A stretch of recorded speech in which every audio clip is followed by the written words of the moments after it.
Movie की starting में हम देखते हैं कि निकोलाइन नाम की एक लड़की को एक सेल में रखा गया था, जहां पर वो कुछ सिक्योरिटी गार्ड्स के साथ उलझ रही थी। यहाँ पर ऐसा दिखाया जाता है कि वो लड़की मानसिक रूप से बीमार है। वो लड़की उन गार्ड्स को वहां से चले जाने के लिए और उसे अकेला छोड़ देने के लिए कहती है। वो गार्ड्स उसे वहां से उठाकर एक दूसरी सेल में शिफ्ट कर देते हैं। उन्होंने उसे जमीन पर रख दिया।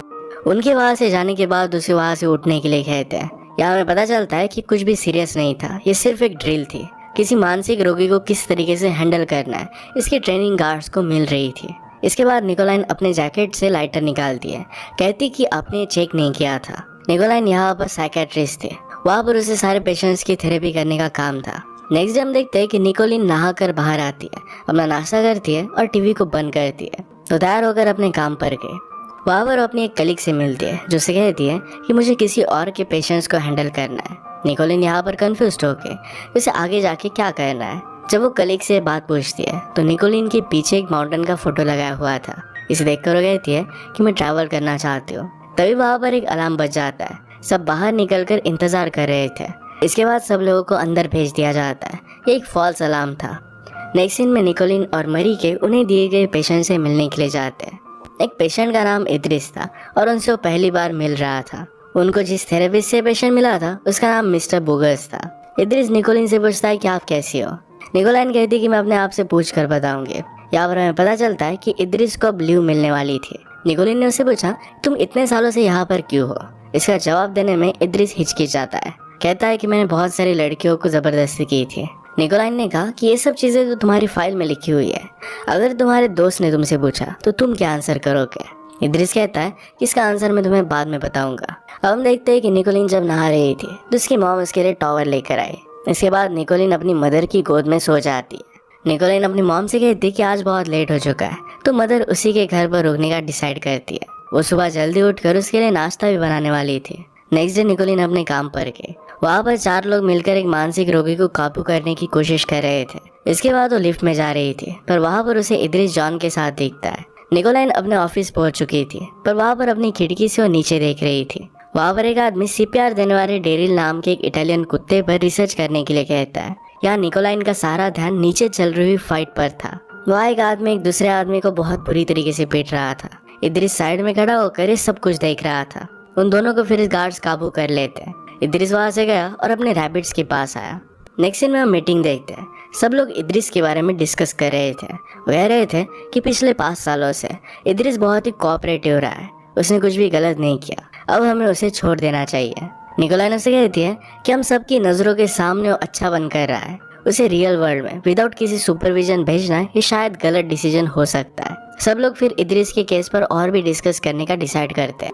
नेक्स्ट सीन में हम देखते हैं कि जहाँ पर निकोलाइन बैठी हुई थी, वहाँ पर इद्रिस और उसके कुछ फ्रेंड्स ये साथ में खेल रहे थे।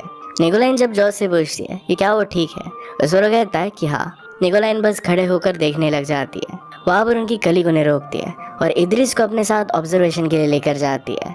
इसके बाद एक कन्फेशन सेशन स्टार्ट होता है। सब लोग एक दूसरे के कन्फेशन सुनने के लिए वहाँ पर बैठे हुए थे। वहाँ पर एक आदमी कन्फेशन सुनकर बहुत डिस्टर्ब हो जाता है। वो रेपिस्ट चिल्लाकर किसी और पर हमला कर देता है। उनकी फाइट रोकने में निकोलाइन अपनी चेयर से गिर जाती है। इद्रिस आकर फिर उसे उठाने के लिए मदद करता है। इसके बाद निकोलाइन इद्रिस की थेरेपी सेशन लेती है। उसे पूछती है कि तुम ऐसा करते क्यों हो। पहले तुम लड़कियों को बहकाते हो, इसके बाद उन पर जबरदस्ती करते हो। इद्रिस कुछ रिस्पॉन्ड नहीं कर रहा था। निकोलाइन फिर उसके एक विक्टिम नताशा का नाम लेकर उसे पूछती है कि उसे कैसा फील हुआ होगा। इद्रिस कहता है कि मुझे पता नहीं। निकोलाइन उसे बार बार पूछती है तो कहता है कि उसे बहुत बुरा लगा होगा। यहाँ पर इद्रिस मरीको को देखकर बार बार डिस्ट्रैक्ट हो रहा था। इसी वजह से वो बाहर कॉफी लेने के लिए उसे भेज देती है। यहाँ पर उसके बार बार पूछने पर इद्रिस निकोलाइन को अलग अलग बातों में उलझाने की कोशिश करता है, लेकिन इसके एंड में जवाब दे देता है। यहाँ उस पर बहुत गुस्सा हो गया था। इसके बाद नेक्स्ट सीन में निकोलाइन अपने फैमिली के साथ कुछ अच्छे पल गुजारती है। जब वो एक छोटी बच्ची के साथ डांस कर रही थी तभी उसकी मदर रोने लग जाती है। डॉटर इन लॉ ने उसे समझाया कि खुशी के मौके पर ऐसा रोना नहीं चाहिए। नेक्स्ट मॉर्निंग निकोलाइन बहुत ही जल्दी अपने काम पर निकल जाती है। वो अपनी चीजें थेरेपी रूम में रख कर हॉल में आ जाती है। वहाँ पर उसे इद्रिस मिलता है, जो कॉफी ऑफर करता है। इद्रिस ने उसे कहा कि मुझे किसी और थेरेपिस्ट के पास भेज दो। निकोलाइन इस बात के लिए मना कर देती है। उसे कहती है कि तुम चूज नहीं कर सकते कि तुम्हें कौन सा थेरेपिस्ट चाहिए। इद्रिस ने कहा कि हम दोनों के बीच में सब कुछ सही चल नहीं रहा। वो उससे पूछता है कि क्या मैं तुम्हें अट्रैक्टिव लगता हूँ, अगर लगता हो तो तुम मुझे एक्सेप्ट क्यों नहीं करती। उसने उसे आगे पूछा क्या तुम्हें बच्चे चाहिए। निकोलाइन इस पर गुस्सा हो जाती है, कहती है क्या तुम्हें लगता है कि हर एक औरत का एक ही काम होता है, बच्चे पैदा करना। इस पर फिर से वो गुस्सा होकर न्यू थेरेपिस्ट मांगता है। निकोलाइन ने भी उसे गुस्से में ना कह दिया और वहां से वो चली गई। इसके बाद हम देखते हैं कि वहां पर रहने वाले पेशेंट्स एक बास्केटबॉल मैच खेल रहे थे। वहाँ जॉन निकोलाइन से पूछता है क्या वो अगले सैटरडे को मैच देखने आएगी। निकोलाइन ने पूछा कि क्या तुम मैच खेल रहे हो। वो कहता है कि उस मैच का मैं सिर्फ एक कोच हूँ। निकोलाइन पूछती है कि तुम किसके अगेंस्ट खेल रहे हो। जॉन कहता है कि हम खुद के अगेंस्ट खेल रहे हैं। जॉन उसे आने के लिए कहता है। यहाँ पर इद्रिस की बॉल आकर उसे लगती है। इस बात को बचकाना हरकत समझकर छोड़ देता है। इसके बाद हमें दिखाया जाता है कि मरी के, निकोलाइन और जॉन तीनों को इद्रिस खिड़की में से देख रहा था। नेक्स्ट सीन में वो तीनों एक क्लब में आए हुए थे। सब लोग डांस करते हैं। तीनों बहुत ज्यादा ड्रंक हो गए। इसके बाद निकोलाइन और जॉन एक खाली जगह पर आए और वहाँ पर इंटीमेट होने लग गए। निकोलाइन इसमें बहुत ही अग्रेसिव होने लग गई थी। इसके बाद नेक्स्ट सीन में निकोलाइन इद्रिस का सेशन ले रही थी।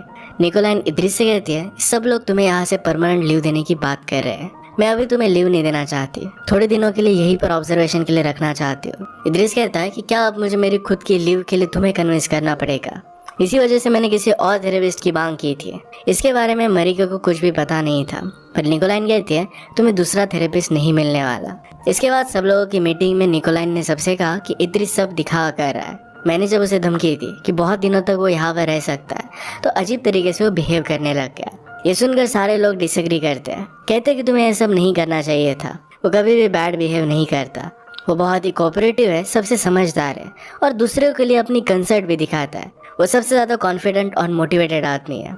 इससे ज्यादा डॉक्टर को अपने पेशेंट से क्या चाहिए। निकोलाइन उनकी बात मान नहीं रही थी और इसी वजह से सारे लोग वहाँ से उठकर चले जाते हैं। इसके बारे में वो कभी और डिस्कस करने वाले थे। सभी के जाने पर वहाँ पर जॉन आता है। उसके पास बैठकर उसे समझाने की कोशिश करता है कि उसे इद्रिस को अच्छे से जानना होगा। इसके बाद जॉन ने निकोलाइन को डिनर पर इनवाइट किया।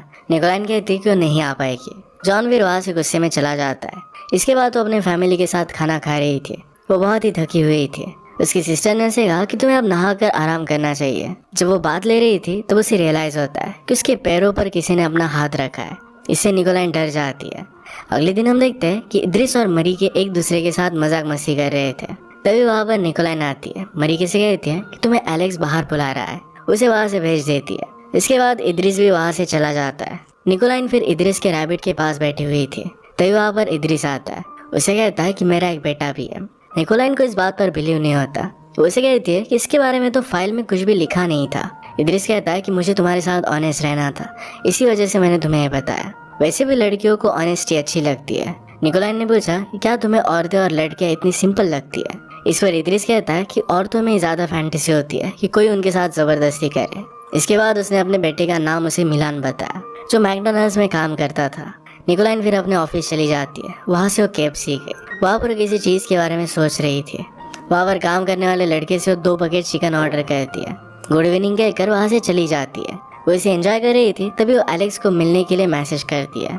अगली सुबह अच्छे से रेडी हो गई और अपने काम पर चली गई। वहाँ देखती है तो जॉन सबको बास्केटबॉल सिखा रहा था। तभी निकोलाइन वहाँ पर जाकर डायरेक्टली उसे किस करती है। कहती है कि उसका इंतजार गाड़ी के पास कर रही है। उसके बाहर आते ही इद्रिस उसके पास आता है। कहता है कि उस पर लिपस्टिक अच्छी नहीं लगती, तुम्हें लिपस्टिक नहीं लगानी चाहिए।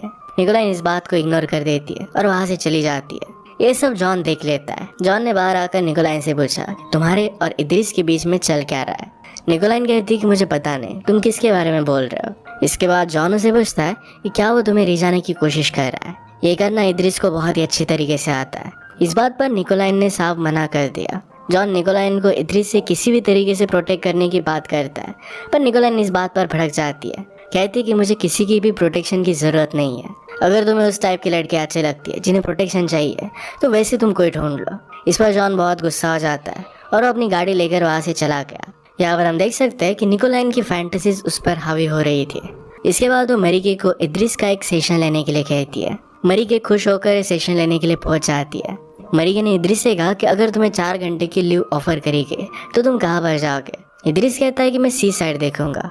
मरिके ने पूछा कि क्या तुम 4 घंटे में जाकर वापस आ सकते हो। इस पर वो कहता है कि मैं कर सकता हूँ। वो फिर पूरे ट्रैवल डिटेल से बता देता है।